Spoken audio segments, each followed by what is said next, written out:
We've got here another good one from Vivo, the Vivo Y33s. It is a mid-range phone from the company. It's got some solid specs, 50 megapixel camera, 5000 mAh battery, although 18 watts charging only. It's got a 1080p clear display and this slim design. It also has a lot of RAM, 8 gigs of RAM, 128 gigs ROM. That is plentiful, and the pricing on this is quite good. And a lot of reviews are telling me that this might be one of the best mid-range cameras available right now. So if you're looking to upgrading your phone and improve its camera, this might be it. Or not, we'll have to see. And without further ado, let's unbox this beast. This is Vince Domingo from TechBeans. Let the unboxing begin. No.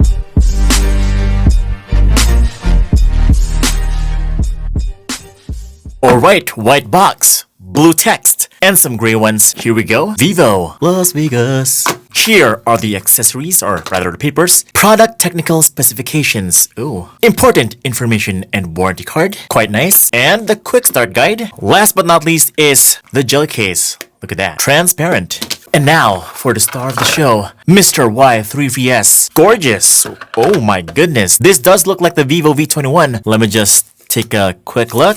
Oh yeah, but here are the accessories that come with it. 18 watts fast charger. That is quite surprising. I thought it was the Flash Charge 2.0. It is of the same size, but this is only 18 watts, not the 33 watts one you'll find on the Vivo V21. Of course, USB Type-C cable, some decent earphones with a microphone, and finally the SIM ejector pin is here. This is nice. It will not get lost that easily. Okay, let us unveil the whole story of this phone. Ah yes, a very familiar design. It's mostly blue in color, but when light touches it, it changes into this prism, switches from blue to pinkish, much like the Vivo V21 Sunset Rose. This is a pretty nice design. It looks very premium, it looks very expensive and modern. The camera is 2021 in terms of design. 1, 2, 3. That is the 50 megapixel camera. And we've got here 2 megapixels of depth sensor, 2 megapixels of macro lens, no ultra wide angle lens. Bummer. But hey, it does have a flash right here. And the whole camera module does look like the Vivo X60, or rather, the Vivo V21. In any case, the camera looks to be quite nice. You know what? When you talk about camera, it's always Vivo. Since their partnership with Zeiss, oh my god, their cameras has been just on point. Quality is just almost DSLR. But yeah, going back to the design, it is a flat back, flat surface, flat sides, flat pretty much everything. I call this the bestseller design. That is right, it is reminiscent of the iPhone's design. And having Android phones to have this kind of shape just adds a lot of charisma to the product. It is an instant buy. Plus, it does have a very shiny back, shining and glimmering when light touches it. You don't see that on the iPhone. Also, the back has a nice texture to it,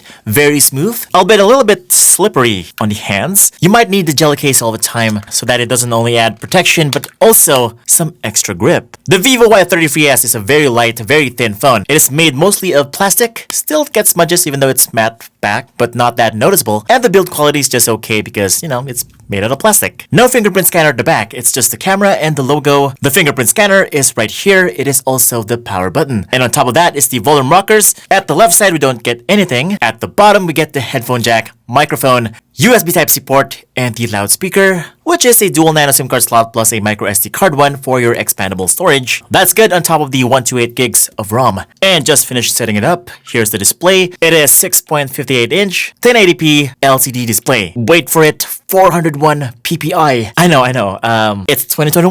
And for the price, I was expecting more of the, at least high refresh rate display included, and AMOLED would have been a bonus, but at least high refresh rate because you know how the competition goes. But still, the quality of the display is still pretty good. You still get some good contrast. The whites are pretty nice, blacks okay, and the brightness is quite good. Pretty usable in very bright conditions, just like in my studio, but it is limited to that. If you decide to use this outside and the sun's rays is just shining so bright, it is not going to be super usable or visible under that condition. I would want that. The bezels are pretty okay, I guess. It is using the dewdrop or water drop notch right there, so if you're sick of the punch hole display, at least this is kind of unique.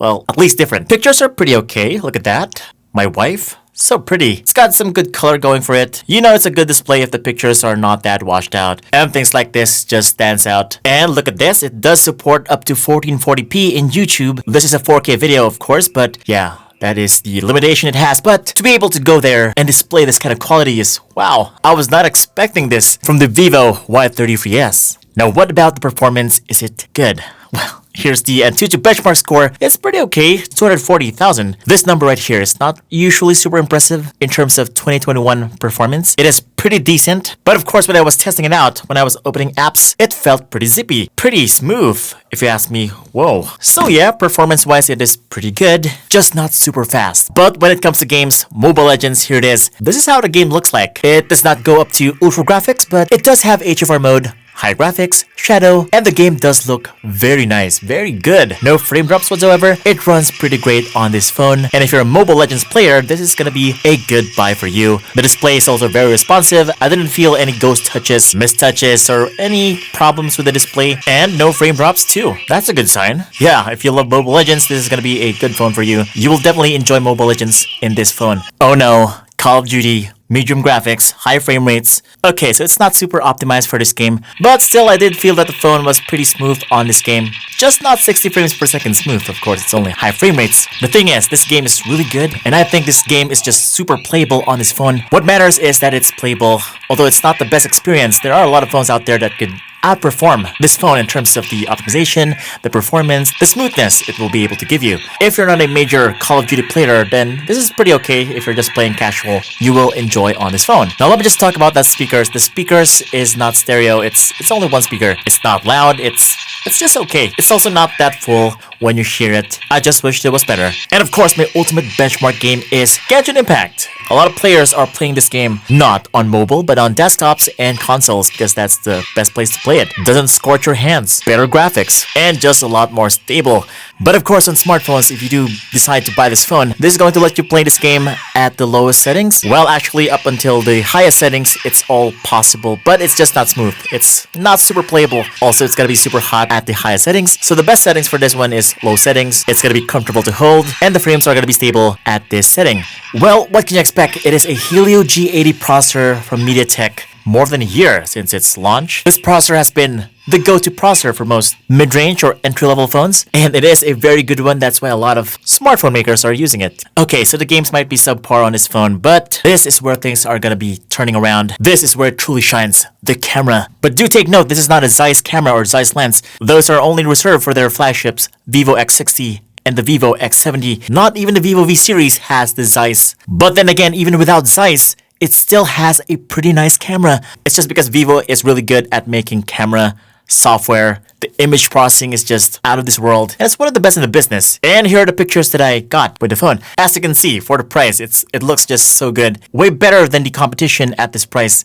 And that's where it stands out, you know? Many smartphones at this price are usually aimed at gaming, but for Vivo, it's mostly about the camera. And if you love taking pictures, this is the phone for you. It's going to give you consistent image quality across the board. It also has some support when you're taking pictures. Most of the time, pictures could be blurry, but with this, it does have some support. I'm not sure if it's OIS, but when I'm taking pictures on this thing, it usually comes out very sharp and very clean. Low light images are also pretty good. It's not super noisy, not super grainy. It is something that you would really like. Here's a sample of the video. The videos are somewhat, dare I say it, image stabilized.